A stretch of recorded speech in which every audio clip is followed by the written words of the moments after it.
We start recording. We are going to talk about periodic motion. Simple harmonic motion is a very particular form of periodic motion, and we will learn how to understand simple harmonic motion because it can be related to uniform circular motion. We know how to deal with uniform circular motion. Now, what is periodic motion? It is motion that repeats itself. There are many types of periodic motion. This is one of them. If I plot it as a function of time, and this could be a displacement, it could be whatever quantity that varies with time. And that quantity is periodic, meaning that it repeats. So it may look like this. Okay, this pattern is supposed to be identical.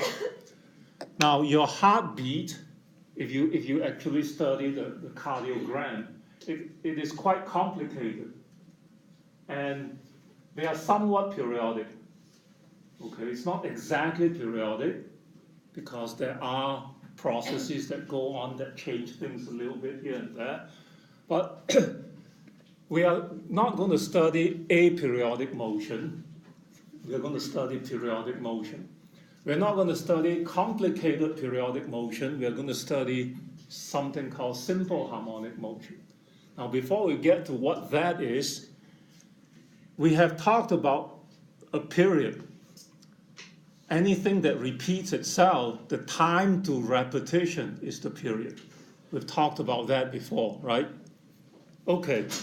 So I just got sick. I went to see my eye doctor and he gave me medication. It says, take this 3 times a day. So being a scientist, been very precise. I take it at 8 o'clock in the morning, at 4 o'clock in the afternoon, and at midnight before I go to sleep. And when I wake up, I take it again at 8 o'clock. So this is periodic motions, right? I repeat. I go 8, 4, midnight, then repeat 8, 4, midnight, 8, 4, midnight, and I keep doing that. That is periodic motion. If I were to ask you, what is written on the medication? What are the instructions? What do they tell you? Take it what? 3 times a day. What is that 3 times a day? What do you call that quantity?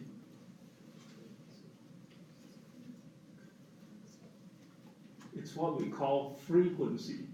How frequently do you take your medication? The doctor will give you something and say, oh, take this. Your natural question is, how many times do I take it a day? Right? You know to ask that. What you're really asking there is something called the frequency. How often you have to take that. Now, if you know that if I tell you take it twice a day and you want to be exactly the same, you take it every 12 hours, right? So there is an intimate relation between frequency and period, time to repeat the same operation. Okay? And it turns out you can work that out rather quickly. If you go through the reasoning, you would understand the relationship between them. So T is time to repeat.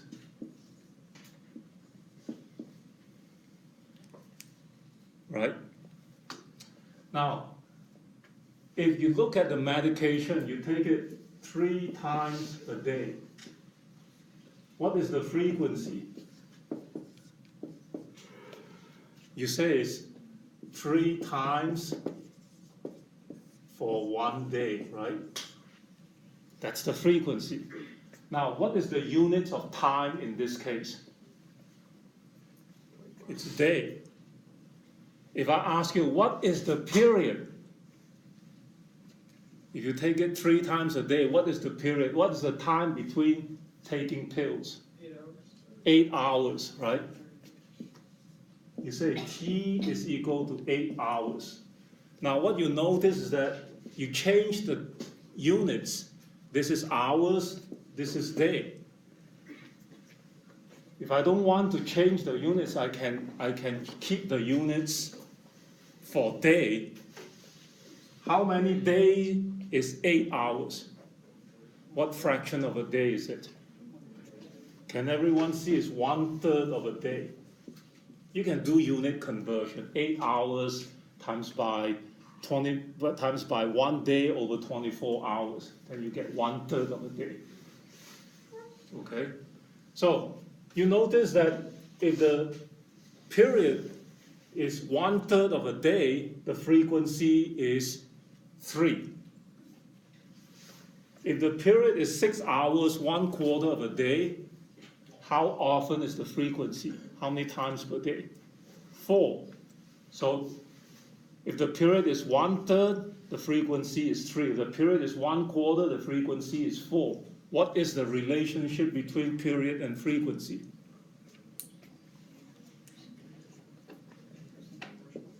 Yeah, frequency is 1 over t, or t is 1 over f. Okay? This is true no matter what units you use, what unit of time you use. Now, as always in SI, we use time in seconds, right? We can't use days or hours, we've got to convert everything to seconds. So if the period is in seconds, then the frequency, which is 1 over t, 1 over the period, 1 over something that is in seconds, it will be what we call per second. Sometimes, like in the case of radians, it is a dimensionless quantity. We still want to say radians per second instead of per second. Okay? So, for something that repeats, it cycles, right? It cycles through. So we call it one cycle. Every time it repeats is one cycle. So we measure time in seconds. The frequency is going to be 1 over t in seconds. We say 1 cycle per second. Cycle per second, or per second. This is sometimes called 1 hertz. All right, that's named after another dead famous scientist. All right, so those are the units for frequency and period and how they're related. So very quickly, let's do a very simple problem, right? You take your pulse and observe 74 heartbeats in a minute. What is the period and what is the frequency? Now, when you tell someone you have your heartbeat is 74 heartbeats per minute, what are you telling? What are you informing the other person? What information are you giving? The rate or the frequency, right? How frequently your heart beats. You say 74 times a minute. That's a frequency. Now, but when they talk about frequency in a question, what they really refer to is a particular unit. They want frequency in hertz. That means you've got to convert it from minute to seconds. So say frequency is 74 beats over 1 minute.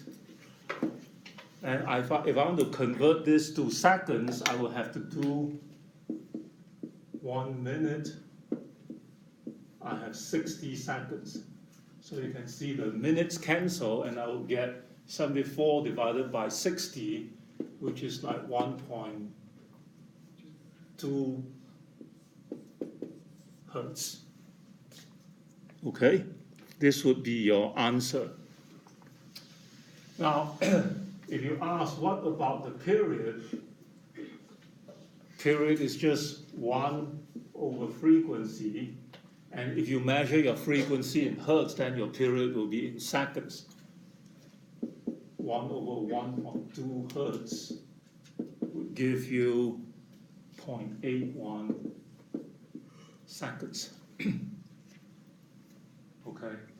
Now, you can use your sense of proportionality to figure out a lot of these things without using formulas. If I tell you you have 74 beats in 1 minute or in 60 seconds, what do you mean by period? It is the time to complete one beat, right? So you want this to become 1. If you want this to become 1, what do? You divide by 74. And 60 divided by 74 would be 0.81.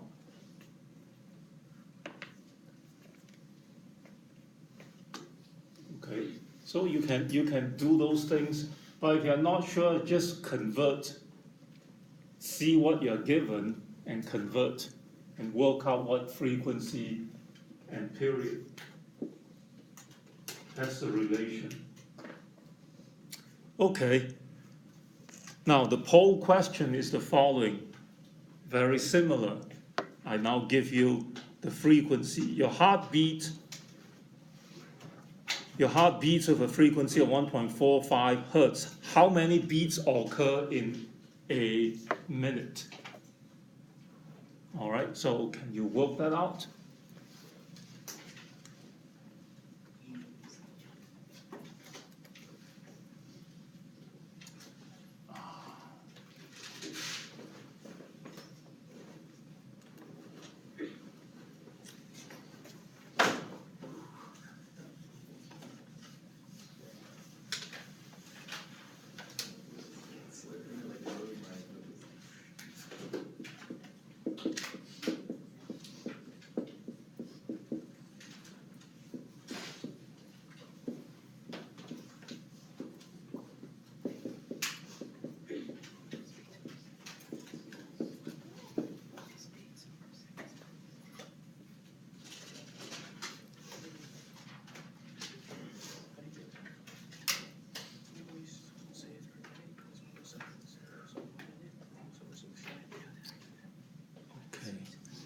Switch.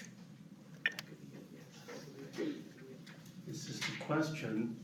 How would you find the answer?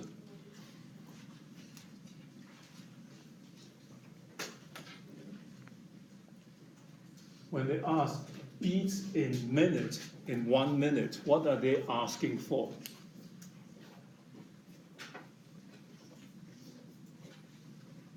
It is still a frequency.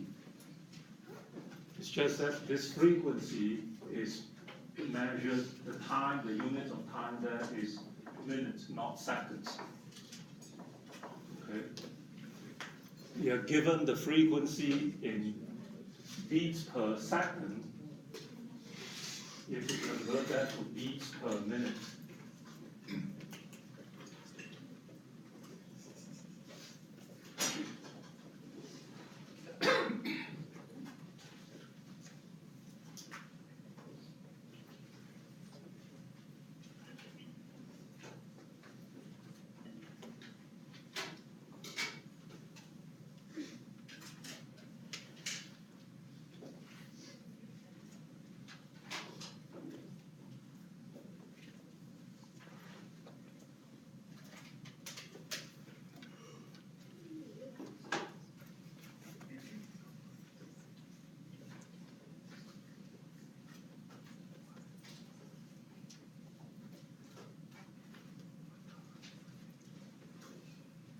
if I tell you the frequency is 2 hertz, means your heart beats twice in 1 second. How many beats in 1 minute?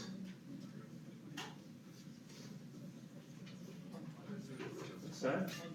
Yeah, how do you get it? It's exactly the same thing, it's just that it's not 2, it's 1.45. Yeah, so there are many ways to look at how you think about this problem. The other way is just straight unit conversion.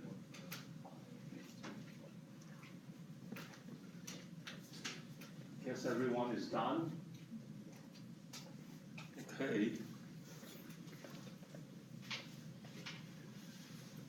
All right, as I mentioned before, there are many types of periodic motion, and we are going to study the simplest form of periodic motion. Now, this is called simple harmonic motion, and as you find out, it's not that simple. It's the simplest, but in order to fully do it, you still need calculus. We're going to finesse that, since we can't use calculus. We're going to finesse that by a long route. So you have to know your trigonometry. All right, so what is simple harmonic motion? The quintessential example of simple harmonic motion is the motion demonstrated by a spring mass system. Well, let me get back to the screen. The spring mass system oscillating when you stretch the spring, and this is on a frictionless surface. Okay, so look at this situation. What happens? Let me move it up a little bit so you see. Okay, now this is the equilibrium point. All right, 0 is the equilibrium point. What you're going to do is you mount this spring mass. This block has mass m, spring constant k. Now let me remind you that we are going to deal with what we call a linear spring, which means that the force is proportional to how far you stretch it, how long you stretch it. The longer you stretch it, or the longer you compress it, the more you compress it, the larger the force is required. Okay, it's directly proportional. The minus sign basically just tells you that if you pull to the left, the force is to the right. You compress the spring to your right, the force is in the opposite direction. The force is always opposite to displacement. That's what it means. So you pull the mass to this point, okay? That means the force exerted by the spring, the displacement is to the right, so the force is to the left, opposite. Now this force is not constant. You cannot use those equations of motion, V is V naught plus AT and so on and so forth to solve this problem, because A is not constant. Why is A not constant? Because your force is not constant. It depends on the displacement. When you pull it very far from equilibrium, like this distance, you have a large force. Now, at this instance, your force gives rise to an acceleration. Your displacement is this way. Oh, sorry, you're stopped here. All right. Your force is to the left. What would happen to the block? It will be accelerated to the left. Therefore, it will gain velocity. Now, as it moves to the left, x decreases. Therefore, the acceleration decreases because your f decreases. But your acceleration is still in the direction of the force, it's still to the left. So your acceleration may be smaller, but you are still being accelerated. So as you move to the left, you speed up, you keep speeding up. It's just that you speed up at a non-constant rate. You speed up very quickly at the beginning, and as you get closer and closer to the equilibrium point, you slow down in your acceleration. Until when you reach the equilibrium point, you have no force acting, you have no acceleration. It just means your velocity doesn't want to change at that instant. But because of inertia, you have velocity. You're not just going to stop because your acceleration is 0. You have velocity, you continue moving to the left. But the moment you compress the spring, there is now a force opposite to displacement. So you slow down. And the farther you compress, the larger the deceleration. So you accelerate. This is the equilibrium, right? You accelerate, then you decelerate until you decelerate to 0. That's this point. Now you have a compressed spring, you have 0 velocity, and your force is pushing it to the right. What is going to happen to it? it is now going to accelerate to the right. So it's going to accelerate, accelerate, accelerate until it reaches the equilibrium point where it no longer accelerates. So the velocity starts from 0 and it gets larger and larger and larger, and it is largest at the equilibrium point. Just like from this point to the equilibrium point, your velocity keeps increasing until you reach the equilibrium point.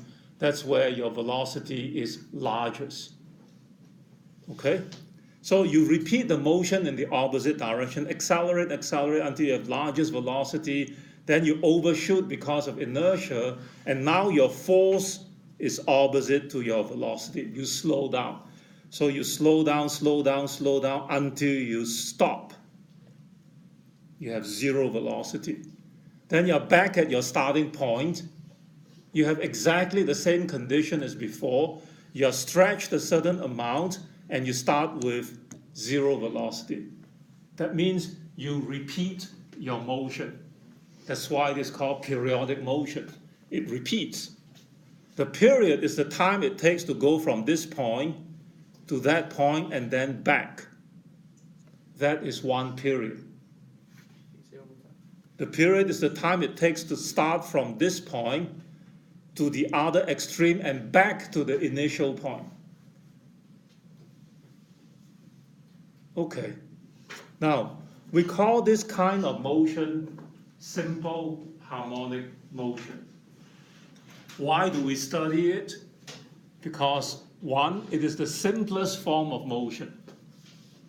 But more important, which is not given in your textbook, it turns out that some French guy by the name of Fourier proved that as long as you have periodic motion, I don't care how complicated it is. You remember the squiggly thing I drew that repeats itself? I don't care how complicated it gets. As long as the motion repeats itself, it can be analyzed as a sum of many, many, many simple harmonic oscillators or simple harmonic motion. So there's a deep reason why we study simple harmonic motion, because all periodic motion can be built up from this one kind of simple harmonic motion. Okay, now imagine, right, this is oscillating back and forth. Can you see this oscillating back and forth? I am interested in knowing how does x change with time? Okay? So I'm trying to think about what would happen if I were to try to plot as a function of time. So this is time, and this is my x, my displacement of the block from equilibrium. So in this case, if this were my starting point at t equal to 0, I am here. What is the value of x at this point? It's what we call a. X is equal to a. All right? So on this graph, you would draw the corresponding point. A. That's the value of x. And my question is, you start the thing, you let go, it's going to move. So you see x is going to decrease, right? It's going to get to 0. So I know it's going to decrease. It's going to get to 0. This is when x is equal to 0. This is the origin. So it's going to decrease. The question is, what kind of a curve is this? Or is it a straight line? What do we know? Well, the answer at this stage is you do not know. But you can try to measure it experimentally. It's very simple, right? What you do is you set it up so that this thing is oscillating back and forth. And you put a pen here, and then you put a piece of paper. Now, if the paper was stationary, what would it trace out? It would just go back and forth, back and forth, back and forth, right? So the pen would just do this. It would just draw a straight line because the paper is not moving. But if you now arrange it so that the paper is moving like this, you pull the paper, you see this roller there? The paper scroll around it and you pull on it. So just imagine, right? I cannot do it. But this thing is going back and forth. So if you want, there's a pen attached to it, it's going back and forth. And I have this piece of paper. So instead of having the paper move, I can imagine moving the block. So it's going to do this. And you see, it traces out a curve. All right? That's what this is. It traces out that curve. Now, there is no way you can see what kind of a curve that is. You can do an experiment and measure it, and then try to fit it to some function that you know. There are many functions that look like this. It could be a parabola, for example. Right? But it turns out, and the only way you can do this is to either experimentally verify it to the highest accuracy you can, or you use calculus, and it turns out that this curve that is traced out is what we call a sinusoid. A sinusoid meaning it is a sine curve or a cosine curve. Now I hope from your trigonometry you recognize that there is no difference between a sine curve or a cosine curve, at least in terms of the shape of the curve, right? So you start out, you pull it to the top, right? You pull it, just imagine you're looking at it like that. You pull it, and then you let go. It's just going to go sweeping back and forth like that. And it traces out that curve. And I claim that that's a sinusoid. Meaning, if I start out at this point, it will trace this curve. This will be, if I call this t equal to 0, what curve is this? That's a cosine curve. All right. Now you can see when you look at this cosine curve, it repeats itself. It starts at A, it goes to minus A, then it goes back to A, then it repeats itself, then it repeats itself, and then it repeats itself. It keeps repeating itself ad infinitum. Now, the period is just the time between repetition. So if you start at this point, this is not the same motion until you get back to the same point. Now you're ready to repeat. So this is the period. Remember, the x-axis measures time, right? So this is the period. You can also measure the period from this point to this point. You can also measure the period from this point to this point. This is also the period. In fact, the period is the time between any two adjacent equivalent points. So, for example, if I pick this point, the adjacent equivalent point is this point. So this is also the period. All right, if I draw it as a pen, that's also the period t.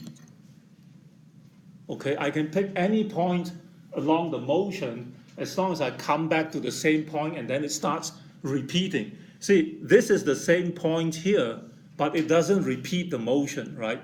If I ask what is the displacement at this point, you would say, oh, whatever the value of x is, it looks like it's 0.458. Whatever it is, it doesn't matter.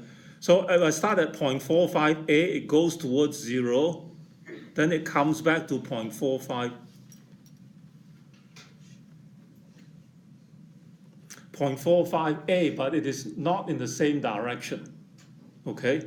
It is moving in the opposite direction. You've got to come back to the same point. You see, this point, you're moving towards the equilibrium point. You've got to come back to the same position where you're moving towards the equilibrium point. This is the same position, but you are moving to higher x.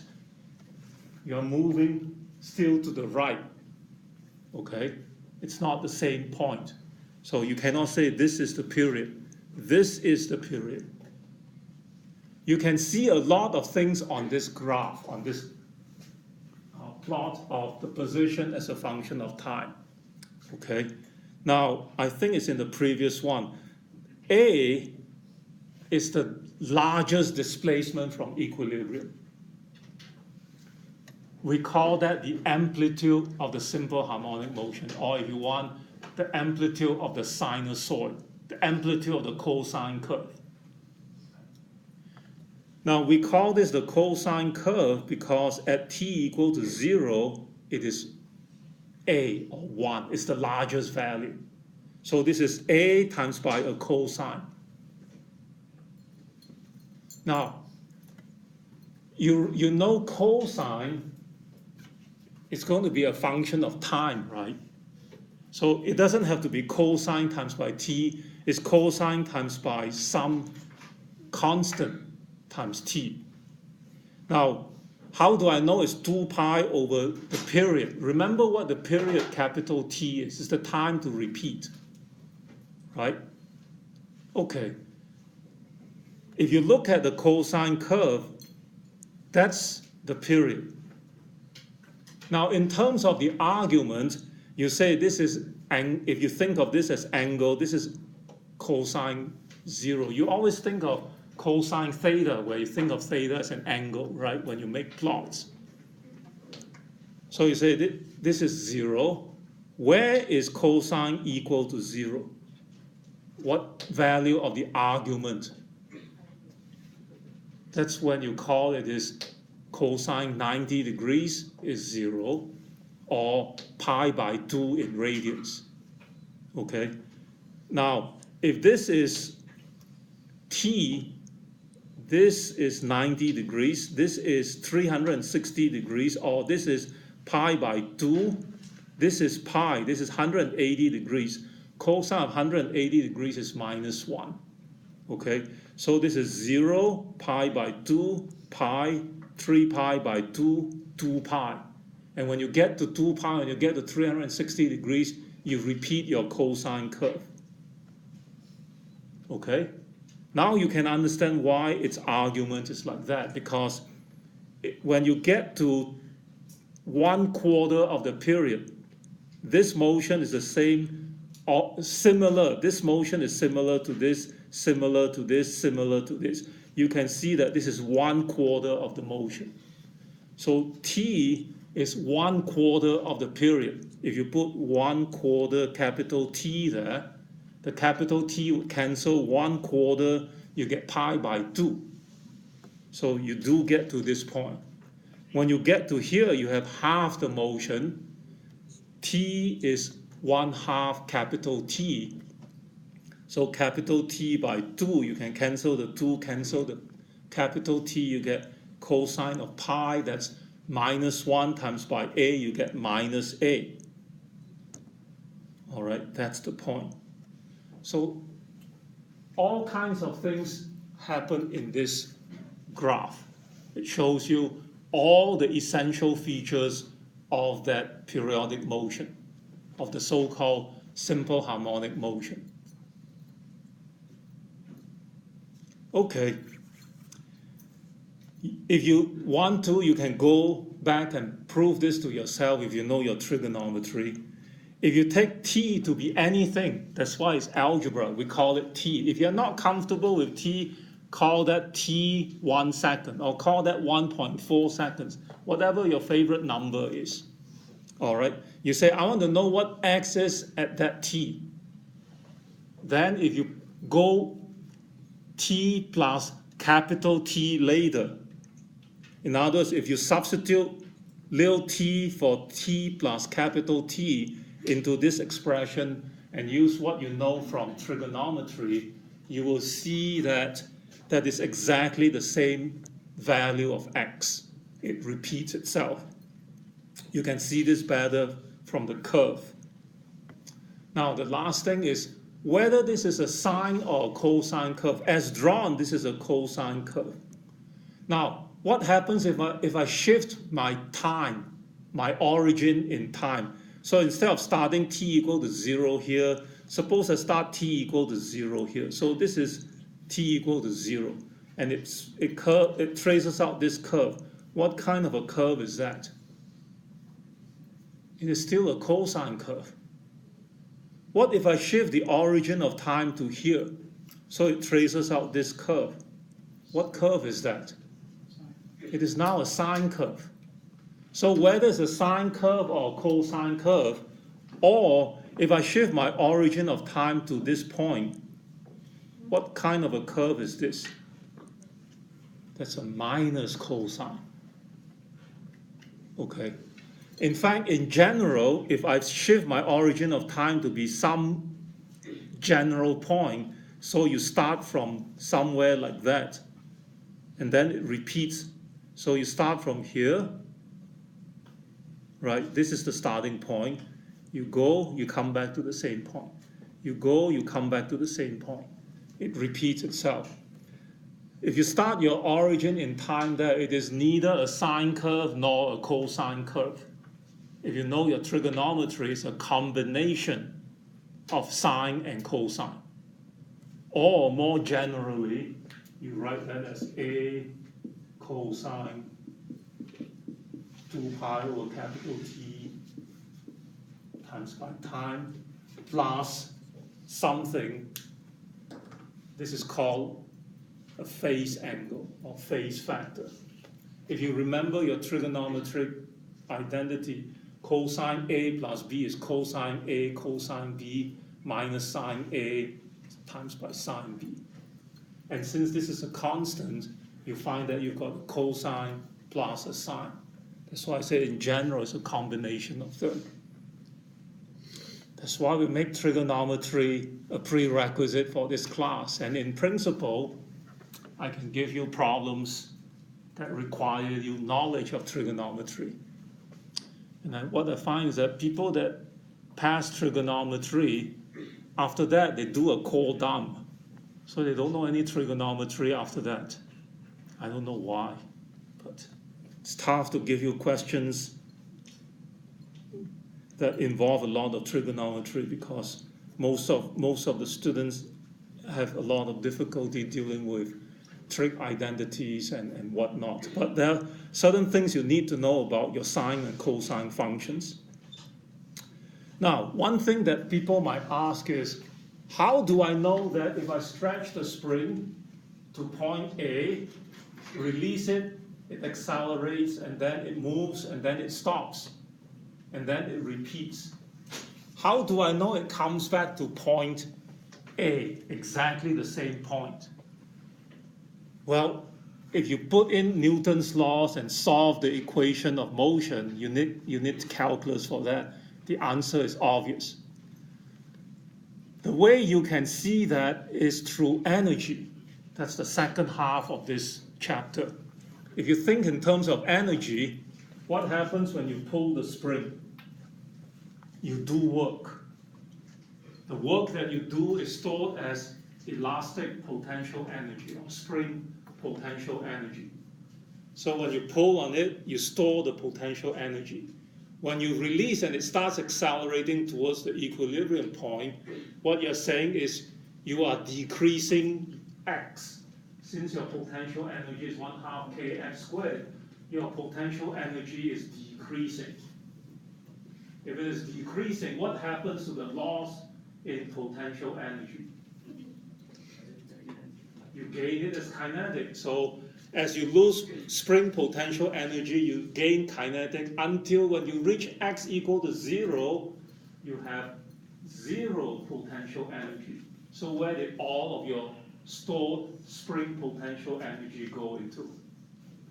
Kinetic energy. And since you have no more potential energy, that's the maximum kinetic energy you have. It seems obvious, right? Yet when I give a question on the exam, many students seem to have difficulty with this. And that's why I urge you, go back and ponder, be a philosopher, ponder. Because if you get it through and you understand the flow of energy, a lot of problems are very simple. But if you try just to remember formula, then you have no idea what is going on physically. You have more difficulty trying to answer the question.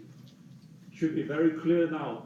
You lose potential energy, you gain kinetic. You lose kinetic and you gain potential until you've converted all of your kinetic to potential. So it's obvious now why you go from A to minus A, because it's the same 1/2 kx squared is your potential energy for a linear spring. So if you start out at A, you have to end at A, and that's why I say you are riding, the mass spring system is riding on the frictionless table, because there is no friction, there's no loss.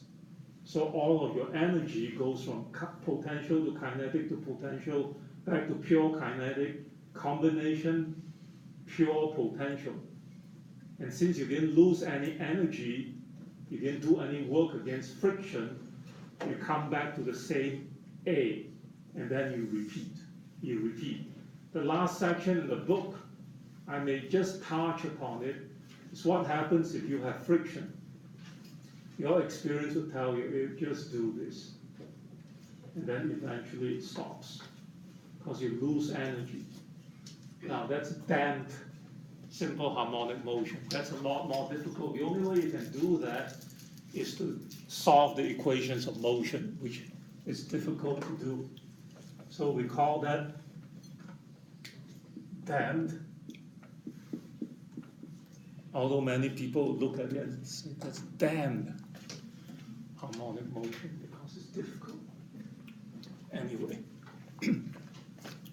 let's go on, see what happens. All right, so I say that only calculus or experiments can verify for you that it's a sinusoid. Okay?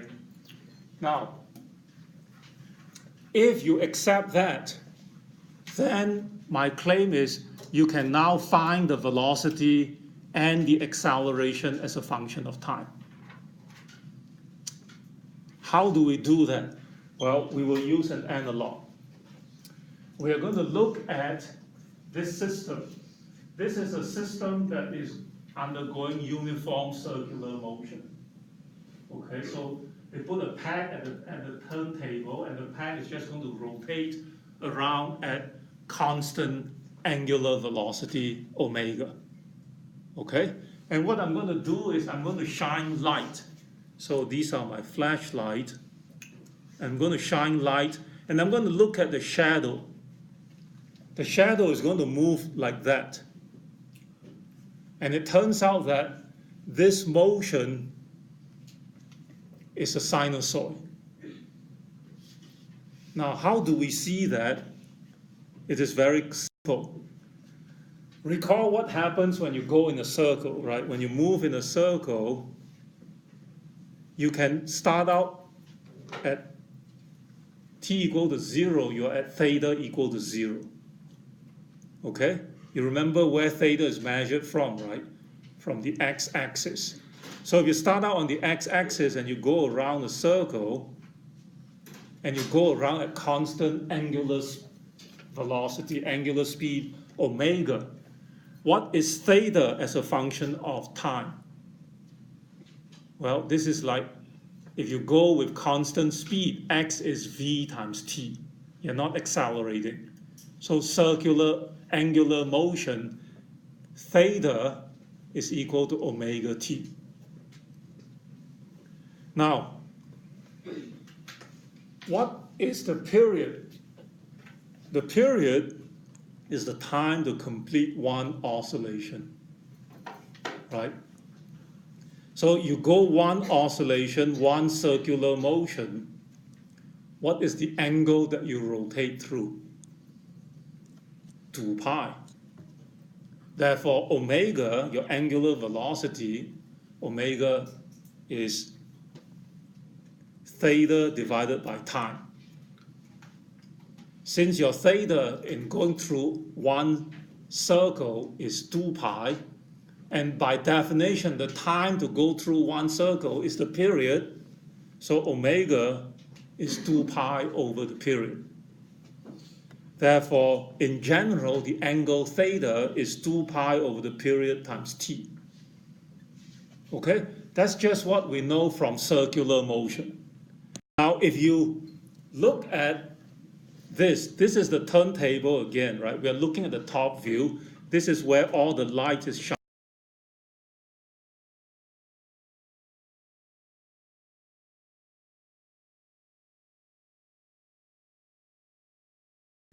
Did I stop it at some time?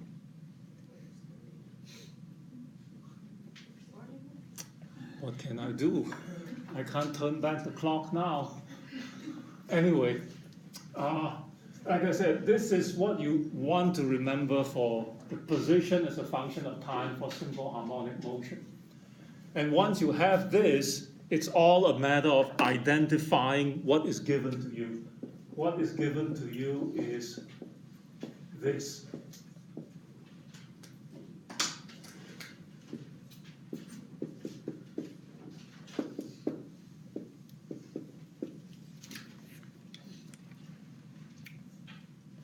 And then you said that was the one you want to refer to when it comes to the position of harmonic motion, correct? What's that? You were mentioning that that was the formula that you wanted us to apply when it comes to position of harmonic motion. This is how the position varies as a function of time for simple harmonic motion. Yes. Okay. It's actually a particular one. This is the one that corresponds to when you stretch the spring and then at t equal to 0 you let go. Because at t equal to 0, cosine of 0 is 1, x is a. Okay? So when you compare, it is clear that the period is 0.58 seconds. If I ask you what is the amplitude of this simple harmonic motion, what would it be? 3.2 what? Centimeters. Okay. Now, the first question just asks for the period. The second question, second part says, what is the first time the mass is at the position x equal to 0? Now remember, at t equal to 0, x is equal to a. How does it move? It moves towards 0. So it's going to go towards 0, go to the other extreme, goes back to 0, goes back to the original point, then goes back to 0, and keeps going back to 0 many, many, many, many times. Now I ask you, I'm going to release it. When is the first time it gets to 0? How would you solve that question? In other words, what are they asking you to solve for? Time, right? When do you get back to the position x equal to 0? They're asking for time. Time when? When x equal 0. So all you're really saying is that, oh, I'm trying to solve this equation. This equals 0. Now, how are you going to solve that equation? Does this matter? If I say 3.2 times by cosine of some function equal to 0, what must equal 0? This. And then you have to ask yourself, when is cosine equal to 0?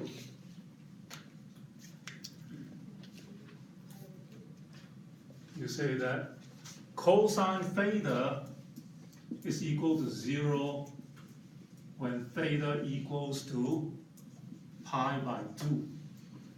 Is that the only time when it is equal to 0? What else? 3 pi by 2, 5 pi by 2, 7 pi by 2, 9 pi by 2. Do I need to go on? Do you see the trend? So in the exam, if I ask you, when is the 17th time it gets to x equal to 0? Can you do it now? If they say, when is the first time it gets to x equal to 0? X, in this case, x equal to 0, this is a time. So what is theta? Theta is this quantity. So it's 2 pi over 0.58 t is equal to all of this. Which one do I use? Well, it depends. If I say the first time, which one do I use? Pi by 2. If I say I want to know when it returned to x equal to 0, when it gets to x equal to 0 for the third time, what do I use? 5 pi by 2. Okay? Well, whatever the case is, I hope you can solve this problem, right? If you can't solve it, pretend you do, leave the answer there, you get 90%. Okay, now the next problem is also from your text, and if you read it, you'll be thrown off by it. Because it writes it not in this form. And I don't think it mentions it in the book. But I talked about it before, right? When it sketches out this curve, I say that if you start off time in a certain way, it is a cosine curve. You start off time at a different position, it's a sine curve. If you start off time at another position, it's a minus cosine curve. And I say in general, it's a combination. So in general, that is not your x as a function of time. In general, it turns out you can add any constant to it. This can be positive or negative, it doesn't matter. You don't have to worry about that. The only thing you need to be concerned with is, or the only thing you need to know is, that is still the amplitude, that is still the period. What this does is, it shifts the origin of time. Remember that your curve looks like this, right? When you take the paper and trace it out, it looks like this. If I choose my origin to be here, what kind of a curve is this? It's a minus sine curve. Okay. So as far as answering the question is concerned, it says the displacement of the card from equilibrium is given by this expression.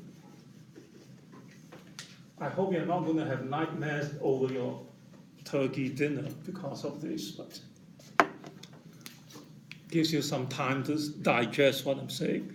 So you're given x is equal to 10 centimeters cosine 2.00 per second. I have a typo that I corrected. T plus pi. This is what is given to you. Okay? So if I ask you, what is omega?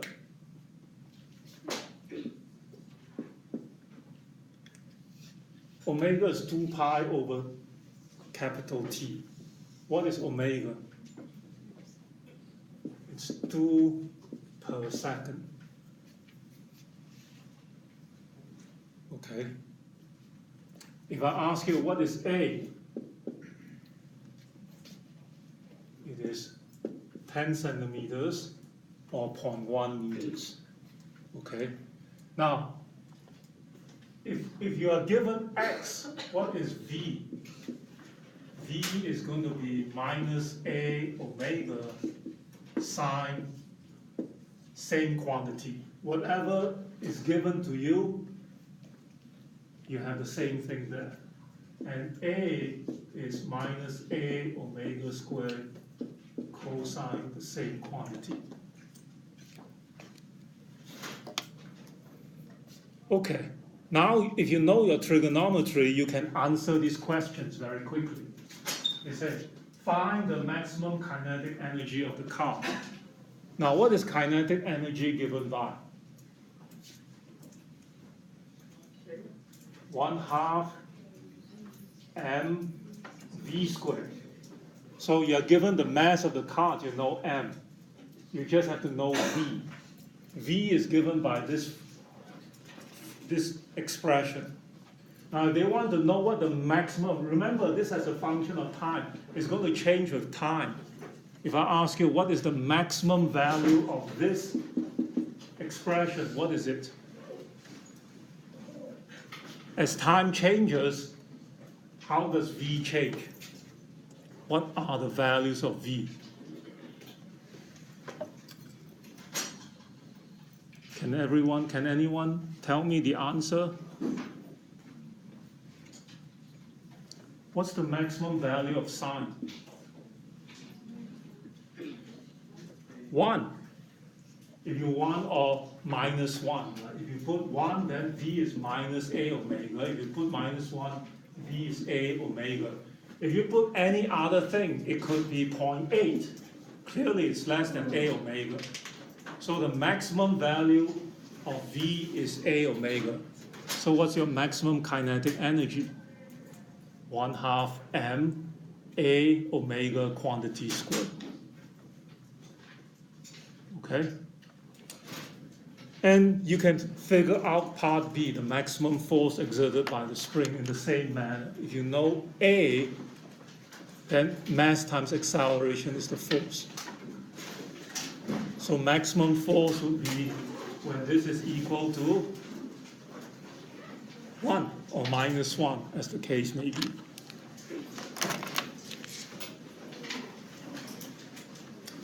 Okay. Yes. Have you been recording all the full questions and stuff? I've been recording. Yeah, keeping all the full questions and stuff and extra Yes. credit and everything. Alright. Just making sure. I haven't missed a class, so that's why I'm wondering if there's a way to get it to make sure. Yes, there is a way. I just logged off. But you know what? When's the final review or whatever is going to be next Thursday? The last day of class is the following week. Next week or the week after? The week after, or after you come back. The last day of class is today, Tuesday. And then the final is the week after? The final is the week after that. Yes. Okay.